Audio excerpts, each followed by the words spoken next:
Hello बच्चों, हम पढ़ रहे थे राष्ट्र निर्माण की चुनौतियाँ। अब राष्ट्र निर्माण की चुनौतियों में सबसे जो इम्पोर्टेंट है वो है भारत का विभाजन। ठीक है, तो मैंने तुमको ये बताया था कि ये कब का भारत है। ये है आज़ादी से पहले का भारत। यहाँ पूर्वी पाकिस्तान बना है, यहाँ पर पश्चिम पाकिस्तान बना है, जो अब ये पाकिस्तान है, और ये है बांग्लादेश। जब विभाजन हुआ तो ये समस्या आ गई कि ये थे मुस्लिम बहुल इलाके और ये भी मुस्लिम बहुल इलाके। तो ये कहा गया कि मुस्लिम बहुल इलाकों को पाकिस्तान में शामिल कर दिया जाए और बाकी जो ये हिंदू बहुल इलाके हैं इनको हिंदुस्तान माना जाए या भारत माना जाए। लेकिन समस्या ये थी कि जिन्हें पाकिस्तान में शामिल किया गया वहाँ पर हिंदू भी थे और जो भारत है वहाँ पर मुसलमान भी थे। तो ये विभाजन के बाद जो सबसे बड़ी समस्या आई वो थी विस्थापन और पुनर्वास की। विस्थापन यानी कि अब यहाँ के हिंदू हिंदुस्तान में आ रहे हैं, यहाँ के मुसलमान पाकिस्तान में जा रहे हैं। लेकिन ऐसा नहीं था, सब लोगों को अपना घर बार छोड़ना मंजूर नहीं था। मुसलमान पाकिस्तान नहीं जाना चाहते थे, हिंदू भारत नहीं आना चाहते थे। तो ये जो विभाजन के बाद जो विस्थापन और पुनर्वास की समस्या हुई, इस पे आज हम चर्चा करेंगे। तो हमने ये पढ़ा था कि विशाल जनसंख्या का हस्तांतरण, खान अब्दुल गफ्फार खान के बारे में पढ़ लिया था। फिर आता है अल्पसंख्यकों की समस्याएं। अल्पसंख्यकों की समस्याएं कैसे? सीमा के दोनों तरफ अल्पसंख्यक थे। जो इलाके पाकिस्तान में है वहाँ लाखों की संख्या में हिंदू और सिखों की आबादी थी। ठीक इसी तरह बंगाल और पंजाब के भारतीय भूभाग की में भी लाखों की संख्या में मुस्लिम आबादी थी।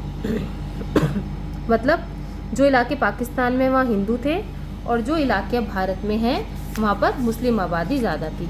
तो सबसे बड़ी समस्या तो क्या हो गई? अल्पसंख्यकों की समस्या। फिर आता है सांप्रदायिकता के आधार पर मारकाट। सांप्रदायिकता के आधार पर मारकाट होना, हमने बहुत मूवीज़ देखी हैं कि धर्म के नाम पर उस टाइम में किस तरीके से जो है एक धर्म के लोगों ने दूसरे धर्म के लोगों को धर्म के नाम पर मारा। जिन क्षेत्रों में ज़्यादातर हिंदू सिख थे वहाँ मुसलमानों ने जाना छोड़ दिया और इसी प्रकार मुस्लिम बहुल क्षेत्रों में हिंदू और सिखों ने जाना बंद कर दिया। तो हमारी 3 समस्याएं हो गई। कौन कौन सी? एक तो विशाल जनसंख्या का हस्तांतरण, दूसरा अल्पसंख्यकों की समस्या और तीसरा सांप्रदायिकता के आधार पर मारकाट होना। अब जो विभाजन हुआ इसके क्या परिणाम हुए? 1947 में बड़े पैमाने पर एक जगह की आबादी दूसरी जगह पे जाने को मजबूर हुई थी। धर्म के नाम पर एक समुदाय के लोगों ने दूसरे समुदाय के लोगों को बेरहमी से मारा। भड़काया किसने इनको? अंग्रेज़ों ने भड़काया। लाहौर, कलकत्ता, अमृतसर जैसे शहर जो है सांप्रदायिक अखाड़े बन गए। लोगों को अपना घर बार छोड़ने के कारण शरणार्थी शिविरों में रहना पड़ा। लोगों को रास्ते में विपत्तियों का सामना करना पड़ा, जैसे स्त्रियों को अगवा किया गया, ज़बरदस्ती शादी की गई और कुल की इज्जत के नाम पर बहू बेटियों को भी मारा गया। हमने गदर मूवी देखी थी ना, उसमें जो सन्नी देओल की जो बहनें होती हैं उसको उनके माँ बाप क्या है जहर देकर मार देते हैं। देखा था ना, कुछ याद आया होगा। हमने इतनी सारी मूवीज़ देखी हैं, गदर देखी है, भाग मिल्खा भाग देखी है, पार्टीशन 1947 देखी है। इतनी मतलब विभाजन के ऊपर इतनी सारी मूवीज़ बनी है कि अगर हम उनको देखेंगे तो हमें सब कुछ क्लियर हमारे सामने पिक्चर हो जाएगी। जन धन की अपार हानि हुई। भारत और पाकिस्तान के लेखक, कवि, फिल्म निर्माताओं ने अपने उपन्यास, लघु कथाओं, कविता और फिल्मों में इस मारकाट का जिक्र किया है। विभाजन के कारण सरकारी वित्तीय संपदा का भी बंटवारा किया गया।